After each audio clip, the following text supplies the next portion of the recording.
Police just released the name of a man gunned down on a local sidewalk. His name is Vincent Bankhead. He's 25 years old. He was shot and killed near the corner of Back and Walnut, right off McMicken and over the Rhine. Local 12's Angela Ingram and her photographer found the man on the street. She joins us live from District 1 Police Headquarters. Angela.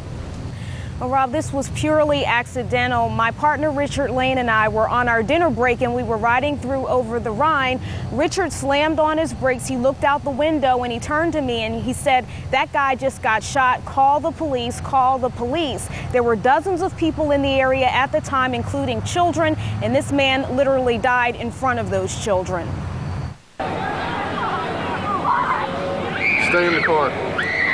Shots rang out on Back Street at Walnut just as we were driving down McMicken and over the Rhine around 7 o'clock tonight. My partner Richard Lane saw the victim still moving with his hand on his side. He was suffering on the sidewalk from gunshot wounds. A crowd surrounded him trying to help him, and they called 911.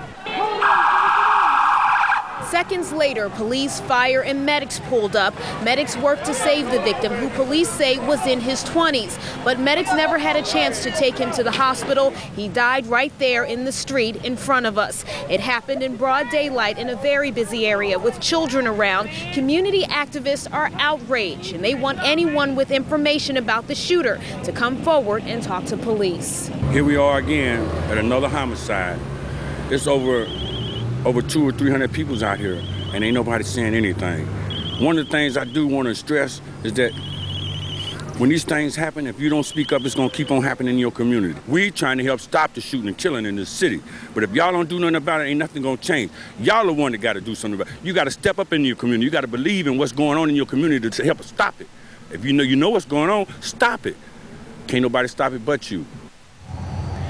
And witnesses say that the victim, Mr. Bankhead, may have been running from two men who were trying to rob him. However, police have not confirmed that information for us. They also haven't given us any description on the suspects. Live at District 1 headquarters, Angela Ingram, Local 12. Rob, back to you. I know it's hard for you as a seasoned reporter to watch a man die right in front of you.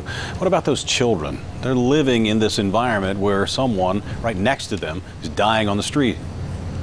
Rob, it was hard to watch, and the thing that struck me mostly was the children and also the family members. One thing about the children that I noticed, some of them were desensitized, and that was really upsetting to the community activists. Some of them were playing like it was everyday life, like it was just business as usual. That's really upsetting to a lot of people in that community. Because it is. Thanks very much, Angela Ingram. Well, Paula, you're about to see some exclusive video of these officers, the wounded officers being tended to by their fellow cops. Also, the dramatic arrest of people inside the bar. Now, these two wounded officers, very fortunate. One was shot in the hip, one was shot in the leg. Neither will require surgery. This was an exchange of gunfire between Cincinnati police and members of the Iron Horseman motorcycle gang inside this bar. A member of that gang is wounded. One tonight is dead. Only Local 12 videographer Richard Lane was just feet from the scene as the wounded officers were being assisted by fellow officers. The hail of gunfire erupting just as the undercover and uniformed officers arrived on the scene. When they pulled up at the scene, as officers got out of the car, there was an exchange of gunfire. Police quickly surrounded the bar. They took several people into custody. Most of them were members of the Iron Horseman motorcycle gang.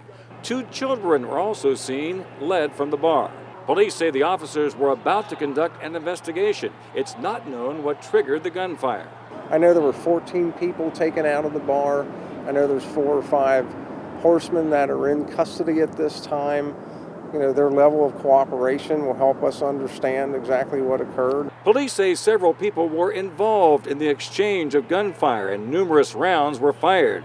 As for who shot whom, that's all under investigation. We don't know, we don't know who hit him. There's a lot of rounds fired. We just don't know how he died. We don't know at this point. And Paula, in the immediate hours after the gunfire broke out, police were communicating with one man in the courtyard or the beer garden of this bar. And he was communicating with police, telling them that he was unable to get out of that area, and later police did find him dead in that courtyard. Now, at this hour, the Cincinnati SWAT team is conducting a sweep of that bar. They want to make sure that no one else is inside. They are also doing a canine search of a wooded area behind the bar, which actually borders I-75 here near the Western Hills Viaduct. They want to see whether anybody might be hiding out in the wooded area there. Police chased a wanted man through the West End, and he jumped into a family's car to hide. And a mother and her 2 small children were inside. Only Local 12 News was there. We got it all on camera. Angela Ingram talked with the family tonight. She joins us live from District 1. Rob, this woman was absolutely terrified. She says this complete stranger jumped inside of her car and then he told her to drive off. And in her own words tonight, she talks about how her only concern was her children. As I was leaning in the car to get my daughter out, he just ran and jumped in the car. He said, "Get your kids and get in the car. I got $100 for you." I didn't know what to do. I was just stuck. Carlotta Duskin was frozen with fear when a stranger jumped into her car. The mother of 2 had just picked up her 6- and 4-year-old from daycare. He could have grabbed my daughter or anything, but thank God he didn't. Police were chasing Anthony Medeiros east on Liberty in the West End. He had an open warrant. Local 12 News photographer Richard Lane witnessed him trying to hide in the back of Duskin's car. In the car! Police saw Medeiros lying down in the back seat and arrested him. The incident terrified Duskin's small children. He's a stranger, and I'm scared. I was running, and then here come the police ran, and he put his gun out. Duskin is grateful police were close and her kids weren't hurt. I was so scared. They wouldn't pull up in time. I probably wouldn't have a choice but to get in the car. My son took off running, crying. My daughter was still in the car while he was in there.